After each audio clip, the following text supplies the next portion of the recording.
Good morning. Today I will going to start question number 7 of exercise 1.1. Last video मैंने आपको इस exercise के remaining question मैंने करवाए थे और इस वीडियो में नेक्स्ट वाले क्वेश्चन करवाने जा रहा हूँ। ठीक है, तो ध्यान से देखो question number 7। Tell what property allows you to compute 1/3 into bracket of 6 into 4/3 as bracket of 1/3 into 6 bracket close into 4/3। तो आपको क्वेश्चन में ये बताना है कि कौन सी प्रॉपर्टी आप अप्लाई करोगे ताकि ये आप कैलकुलेट कर सको, मतलब किस तरीके की प्रॉपर्टी आप अप्लाई कर सकते हो इस वाले क्वेश्चन में। ठीक है, तो उस प्रॉपर्टी का नेम आपको बताना है। ठीक है, तो हम क्या काम करते हैं, मतलब इसमें अगर हमको ये फाइंड आउट करना है कि इसमें कौन सी प्रॉपर्टी आपकी अप्लाई हो रही है, तो हम क्या करेंगे, इसको तो हम मानेंगे एक बार ए।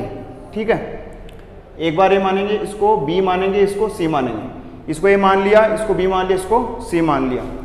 ठीक है, हमने इसको ए माना, इसको बी माना, इसको सी माना। ठीक है, अब ये जो फॉर्म है वो इस तरीके से हो रही है, A into bracket of B into C और A into B bracket of into C. तो हमने ये कौन सी प्रॉपर्टी में ये देखा था, ये जो फॉर्म है इस तरह की, ये फॉर्म जो कौन सी प्रॉपर्टी में आपकी आती है, तो ये फॉर्म आपकी आती है एसोसिएटिव प्रॉपर्टी में। जब एसोसिएटिव प्रॉपर्टी हम अप्लाई करते हैं 3 नंबर्स पे, 3 रेस नंबर पे हम अप्लाई करते हैं, तो इस तरह की फॉर्म हमको देखने को मिलती है। ठीक है, ये जो एसोसिएटिव प्रॉपर्टी है ऑफ मल्टीप्लिकेशन, तो हम यहाँ पे उस प्रॉपर्टी का नेम हमको लिखना है। तो हम बताएंगे इसमें कि आपकी कौन सी प्रॉपर्टी आपकी अप्लाई हो रही है, यहाँ पे एसोसिएटिव प्रॉपर्टी अप्लाई हो रही है। ठीक है, एसोसिएटिव प्रॉपर्टी आपकी अप्लाई हो रही है। आगे बात समझ में, तो इस प्रॉपर्टी का आपको बस ओनली नेम बताना था कि यहाँ पे कौन सी प्रॉपर्टी आप अप्लाई करोगे ताकि ये जो क्वेश्चन आपका सोल्व हो सके। ठीक है, ये क्वेश्चन आपको क्वेश्चन नंबर 7 समझ में आ गया होगा। अब नेक्स्ट क्वेश्चन पे मूव करते हैं, क्वेश्चन नंबर 8।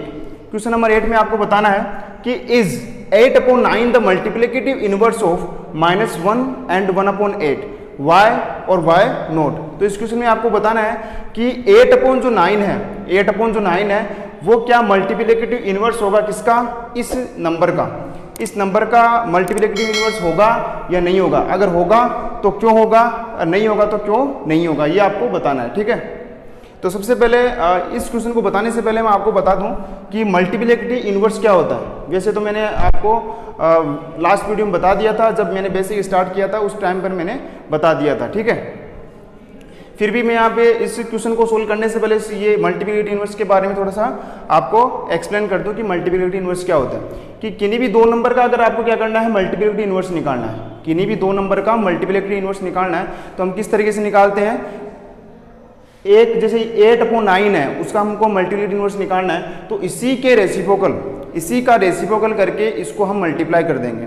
इसी का रेसिप्रोकल करके हम इसको मल्टीप्लाई कर देंगे। जैसे 8/9 है, ठीक है, 8/9 है, तो इसका मल्टीप्लिकेटिव इनवर्स निकालना है, तो 9/8 से हमको इसको मल्टीप्लाई कर देंगे, ताकि क्या होगा, 9 से 9 कैंसिल आउट हो गया, 8 से 8 कैंसिल आउट हो गया, कि दोनों का जो रिजल्ट है, दोनों का जो प्रोडक्ट है वो आपका कितना आना चाहिए, 1 आना चाहिए। ठीक है, दोनों का जो प्रोडक्ट है वो आपका 1 आना चाहिए, तभी क्या होगा, मल्टीप्लिकेटिव इनवर्स आपका होगा, अदरवाइज नहीं होगा। तो हमको इसमें चेक करना पड़ेगा कि दोनों का जो रिजल्ट है, भाई दोनों को मल्टीप्लाई करने पर अगर आपका रिजल्ट 1 आता है, तो हम कहेंगे कि ये जो 8/9 है, ठीक है, 8/9 है वो इसका मल्टीप्लिकेटिव इनवर्स है। ठीक है, तो 8/9 द मल्टीप्लिकेटिव इनवर्स ऑफ -1/8, तो हम इसको मल्टीप्लाई करते हैं 8/9, ठीक है, इंटू -1 एंड 1/8। इसको हम सबसे पहले, ये मिक्स फ्रैक्शन में है तो इसको फर्स्टली हमको चेंज करना पड़ेगा फ्रैक्शन में। ठीक है, तो फ्रैक्शन में कैसे चेंज करते हैं, 8 को जब मल्टीप्लाई करते हैं 1 से, तो 8 को 1 से किया 8, और 8 में +1 किया तो कितना हो गया, 9। तो ये हो गया -9/8। ये बोल रहा है कि 8/9 is the multiplicative inverse of -1 and 1/8। तो अब हमको ये चेक करना है, 8 से 8 कैंसिल आउट हो गया, 9 से 9 कैंसिल आउट हो गया, लेकिन आपका जो रिजल्ट कितना आया, -1 आया, क्योंकि यहाँ पे जो साइन है वो आपका माइनस का है, इसलिए जो ये रिजल्ट जो आएगा वो माइनस में आएगा। हमको रिजल्ट किस में चाहिए, हमको रिजल्ट प्लस में चाहिए, मतलब यहाँ दोनों का जो प्रोडक्ट है वो आपका 1 आना चाहिए था, 1 आना चाहिए था, लेकिन रिजल्ट क्या निकल के आया, -1 निकल के आया। तो हम कहेंगे कि no because the product is not 1, because the product is not 1, मतलब दोनों का जो प्रोडक्ट है वो आपका 1 नहीं है, इस कारण ये मल्टीप्लिकेटिव इन्वर्स नहीं होगा। 8/9 है, इसका मल्टीप्लिकेटिव इन्वर्स नहीं होगा। आ गई बात समझ में? ठीक है, नेक्स्ट क्वेश्चन पे मूव करते हैं। Question number 9, is 0.3 the multiplicative inverse of 3 and 1/3 y और y नॉट। ये सेम क्वेश्चन आपका ऊपर वाले की तरह ही है, तो किस तरीके से करोगे देखो इसमें। Is 0.3 the multiplicative inverse of 3 and 1/3, तो हम करेंगे कि 0.3 को हम मल्टीप्लाई करेंगे इस नंबर से, तो 3 and 1/3 से हमको मल्टीप्लाई करना है। तो सबसे पहले change into the fraction part, 3 3 9, 9 + 1 कितना हो गया, 10 हो गया, 10/3, ठीक है, 10/3 हो गया। अब देखो अगर हम पॉइंट को जब हटाते हैं, है ना, किसी डिजिट से अगर हमको पॉइंट को हटाना है तो किस तरीके से हटाते हैं, एक डिजिट पहले पॉइंट लगाया है ना, एक डिजिट पहले पॉइंट लगा रखा है, तो पॉइंट को जैसे हटाएंगे तो नीचे की तरफ कितना आएगा, 10 हमको लिखना पड़ता है। जब एक डिजिट पहले जब हम पॉइंट हटाते हैं तो नीचे 10 लिखते हैं, जब 2 डिजिट पहले हम पॉइंट हटाते हैं तो नीचे 100 लिखते हैं, और 3 डिजिट पहले हम पॉइंट हटाते हैं तो हमको 1000 लिखना पड़ता है। ठीक है, तो यहाँ पे एक डिजिट पहले पॉइंट है तो हमको 10 लिखना पड़ेगा। ठीक है, इसमें तो 10 से 10 कैंसिल आउट, 3 से 3 कैंसिल आउट, तो ये आपका जो रिजल्ट कितना आया, 1 आया।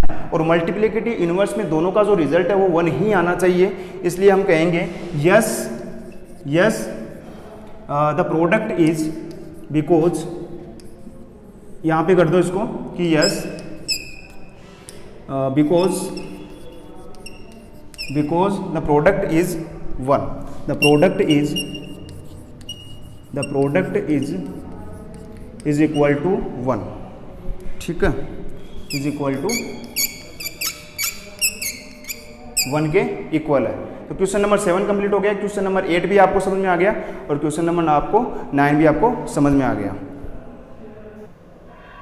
Question number 10, right the rational number that does not have a reciprocal. ये जितने भी देखो राइट करने वाले जितने भी क्वेश्चन है इसमें आपको बस ओनली नंबर आपको बताना है। ठीक है, तो सबसे पहले हम पढ़ते हैं the rational number that does not have a reciprocal, मतलब एक ऐसा रेशनल नंबर आपको बताना है जिसका हम रेसिप्रोकल नहीं कर सकते, जिसका मतलब रेसिप्रोकल होता नहीं है। एक ऐसा रेशनल नंबर जिसका रेसिप्रोकल नहीं होता, तो वो कौन सा नंबर है आपका, वो आपका है 0, है ना, 0 हो सकता है आपका, 0 का रेसिप्रोकल आपका नहीं होता। ठीक है, 0 का भी रेसिप्रोकल नहीं कर सकते ना, जैसे हम 0 का रेसिप्रोकल करते हैं तो 0 1/0, रेसिप्रोकल मतलब उसका उल्टा, तो 1/0 तो हम कभी लिखते नहीं है, क्योंकि 1/0 का मतलब क्या होता है, अनडिफाइंड फॉर्म होती है, या फिर ये इन्फिनिटी हम इसको लिखते हैं। ठीक है, अनडिफाइंड फॉर्म लिखते हैं या फिर इसको इन्फिनिटी हम लिखते हैं, तो ऐसा तो पॉसिबल है नहीं। ठीक है, तो ऐसा रेशनल नंबर जिसका हम रेसिप्रोकल नहीं कर सकते तो वो कौन सा नंबर है आपका, 0 होगा। ठीक है, द रेशनल नंबर, सेकंड वाला, the rational number that are equal to their reciprocal, मतलब एक ऐसा रेशनल नंबर जो खुद के ही रेसिप्रोकल के इक्वल हो, एक ऐसा रेशनल नंबर जो खुद के ही रेसिप्रोकल के इक्वल हो, मतलब उसका अगर अपन रेसिप्रोकल करें, हम रेसिप्रोकल करते हैं तो वो ही नंबर अपन को वापस से मिल जाता है। ठीक है, तो वो ऐसा कौन सा नंबर है, जैसे 1 है तो 1 का हम रेसिप्रोकल करते हैं तो 1 का रेसिप्रोकल क्या होता है, 1/1, वापस से हमको क्या मिलता है, 1 ही मिलता है। ठीक है, -1 का करें, -1 का करें तो -1/1, ठीक है, तो वापस से क्या मिलता है, -1 मिलता है। ठीक है, ऐसा मिलता है। और 2 का अगर करें तो 1/2 तो 1/2 होता है, तो ये तो अलग अलग हो जाएंगे। तो कौन कौन से ऐसे नंबर है जिसका रेसिप्रोकल करने से हमको वही नंबर वापस से मिल रहा है, 1 and -1, तो हम क्या लिखेंगे, 1 and -1 लिख लेना यहाँ पे। ठीक है, 1 and -1, एक तो ये नंबर हो जाएगा और एक ये नंबर हो जाएगा। आगे बात समझ में आपको। ठीक है, 1 and -1 हो जाएगा।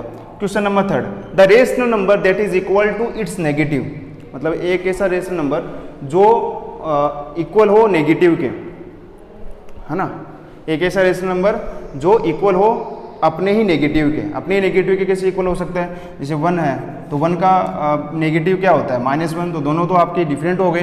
तो ऐसा कौन सा रेशनल नंबर है जो इक्वल हो अपने ही नेगेटिव के? तो आपका 0 होता है वो, ठीक है। मतलब 0 का नेगेटिव क्या होता है? 0 को नेगेटिव हम लिखेंगे तो वो आपका 0 ही माना जाएगा। 0 को पॉजिटिव लिखेंगे तो भी आपका 0 माना जाएगा, है ना। तो यहाँ पे क्या होगा? 0 होगा। आगे बात समझ में आपको इतना, ठीक है, इतना आपको समझ में आ गया होगा। क्वेश्चन नंबर 10 आपका कंप्लीट हो चुका है। Question number 11 sorry, fill in the blanks. Fill in the blanks में देखो, सबसे पहले फर्स्ट क्वेश्चन, ये सारे आपको फिल करने हैं, ठीक है। मैं आपको बता देता हूँ किस तरीके से करना होगा। Zero hedge reciprocal. अब यहाँ पे क्या आएगा? 0 का अगर अपन रेसिप्रोकल करें तो नहीं हो सकता ना, तो अपन यहाँ लिखेंगे 0 हैज़ नो रेसिप्रोकल। 0 का कभी भी रेसिप्रोकल नहीं हो सकता। सेकेंड वाला क्वेश्चन, द नंबर्स यहाँ पे आर देयर ओवन रेसिप्रोकल। मतलब वो नंबर्स हमको बताने हैं जिनका खुद का रेसिप्रोकल होता है ना। खुद का रेसिप्रोकल हम कर देंगे कि the numbers and are their own reciprocal. खुद का ही रेसिप्रोकल होता है, तो मतलब वही उनका रेसिप्रोकल करने से हमको वही नंबर अपन को वापस से मिल जाता है। तो कौन सा होता है? 1 एंड -1। वापस से मैंने आपको ये बताया था, ठीक है। ऐसे नंबर जिनका रेसिप्रोकल करने से हमको वही नंबर वापस से मिलता है, तो वो नंबर कौन से होंगे? 1 एंड -1, ठीक है। Question number 4, reciprocal of 1/x where x is not equal to 0। मतलब 1/x का हम क्या करते हैं? रेसिप्रोकल करते हैं तो क्या हमको मिलता है? तो 1/x का रेसिप्रोकल क्या होता है? 1/x का रेसिप्रोकल होता है x, ठीक है। इसका उल्टा है तो करना ना, x/1 का मतलब x ही हो जाएगा। रेसिप्रोकल का मतलब सिंपल मीन है यहाँ पे डिजिट को उल्टा करना, बस इतना सा मतलब है कि डिजिट को उल्टा कर दो तो उसका रेसिप्रोकल हो जाता है। तो x/1 मतलब 1/x का उल्टा क्या हो जाएगा? x/1। और किसी भी डिजिट में अगर 1 का डिवाइड करते हैं तो वही नंबर आपका आता है, तो x हो जाएगा, ठीक है। The product of 2 rational number, fifth वाला, the product of 2 rational number. अब 2 रेशनल नंबर हमारे पास है, अगर उनका अपन प्रोडक्ट करते हैं, 2 रेशनल हमारे पास है, 2 रेशनल नंबर हमारे पास है। जैसे सपोज करो कि एक तो हो गया आपका 2/3, एक हो गया 1/3। 2 रेशनल हमारे पास है, 2 रेशनल नंबर, ठीक है। हम इनका क्या करते हैं? प्रोडक्ट करते हैं। जब प्रोडक्ट करेंगे तो हमको एक क्या मिलेगा? एक रेशनल नंबर मिलेगा, ठीक है। तो यहाँ हम लिखेंगे the product of 2 rational number is always a rational number, is always a rational number. आगे बात समझ में आपको? यहाँ तक कोई प्रॉब्लम नहीं होनी चाहिए आपके, है ना। यहाँ तक कोई प्रॉब्लम नहीं होनी चाहिए क्योंकि एकदम अच्छी तरीके से मैंने आपको समझा दिया है इसमें, ठीक है। Question number 6, the reciprocal of positive rational number. The reciprocal of A positive rational number. एक रेशनल नंबर हमारे पास है जो पॉजिटिव है, अगर हम इसका क्या करते हैं? रेसिप्रोकल करते हैं तो हमको एक पॉजिटिव ही नंबर हमको गेट होता है, ठीक है। पॉजिटिव ही ऑब्टेन होगा हमको, तो पॉजिटिव, ठीक है। तो the reciprocal of A positive rational number is positive. आगे बात समझ में? तो इस वीडियो में मैंने आपको ये जो एक्सरसाइज जो फर्स्ट है आपकी एक्सरसाइज 1.1 है, ये कंप्लीट हो चुकी है इस वीडियो में, ठीक है। और अब मेरे बाकी के जितने वीडियो है, जो लास्ट जो वीडियो है वो आप प्लीज़ उनको देखें, क्योंकि देखो एक तो सबसे पहले मैंने बेसिक का एक वीडियो अलग से डाला है, 2 बेसिक के वीडियो डाले हैं इसमें मैंने सारी प्रॉपर्टी आपको बताई है एकदम एक्सप्लेन करके, और एडिटिव यूनिट्स के बारे में बताया, मल्टीप्लिकेटिव यूनिट्स के बारे में बताया, ठीक है। और इस वीडियो में आपकी जो एक्सरसाइज 1.1 है वो आपकी कंप्लीट हो चुकी है। अब नेक्स्ट वीडियो में एक्सरसाइज 1.2 स्टार्ट करने वाला हूँ, और उससे पहले उस एक्सरसाइज का मैं ओवरव्यू आपको बताऊंगा, एकदम बेसिक बताऊंगा सबसे पहले, ठीक है। उसमें आपके 1.2 एक्सरसाइज में आपके आने वाला है एक तो मीन मेथड, ठीक है, कि find out 5 rational number by using mean method. तो इस टाइप के क्वेश्चन आपके आने वाले हैं, या फिर एक क्वेश्चन इस तरीके की भी आएगा कि representation of rational number on number line. ये भी आपका ये टॉपिक भी आपका आने वाला है नेक्स्ट वीडियो में। तो मैं सबसे पहले उनको बेसिक आपको बताऊंगा कि भाई किस तरीके से आप रिप्रेजेंट करोगे नंबर लाइन पे रेशनल नंबर को, और मीन मेथड के अकॉर्डिंग किस तरीके से आप रेशनल नंबर आप फाइंड आउट करोगे, ठीक है। Okay, thank you.